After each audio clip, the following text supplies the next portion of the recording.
বাগেরহাটের রামপালে তাপবিদ্যুৎ কেন্দ্রে দুদকের হানা। প্রাথমিক তদন্ত মিলছে অনেক ধরনের অসঙ্গতি। সানবিট সব দিবে সামাল। সানবিট ম্যাজিক প্রেস ডিশওয়াশিং এর মাথা ঘোরানো সলিউশন। বৃহস্পতিবার ২৬ জুন বেলা ১১টায় রামপাল তাপবিদ্যুৎ কেন্দ্রে অভিযান পরিচালনার পর উপপরিচালক সাইদুর রহমান সাংবাদিকদের জানান, কয়েকটি গণমাধ্যমে প্রকাশিত তথ্য প্রকাশিত হওয়ায় এবং কয়েকজন কর্মকর্তার বিরুদ্ধে আর্থিক অনিয়ম ও তাপবিদ্যুৎ কেন্দ্রে নিয়োজিত কর্মকর্তাদের বেতন ভাতা সংক্রান্ত অসঙ্গতি বিষয়গুলো নিয়ে তদন্ত কার্যক্রম পরিচালনা করা হয়। দিনভর তাপবিদ্যুৎ কেন্দ্রে নথিপত্র সংগ্রহ সহ বিভিন্ন পর্যায়ে কর্মকর্তাদের প্রাথমিক জিজ্ঞাসাবাদ করা হয়। তিনি জানান, পূর্ণ তদন্তের পর বিস্তারিত জানানো হবে।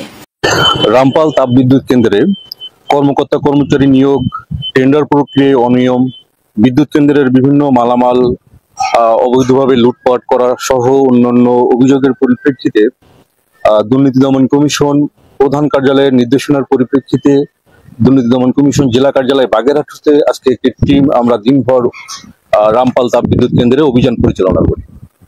ASP news desk.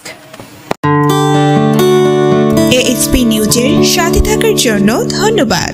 সাবস্ক্রাইব করে সাথে থাকুন।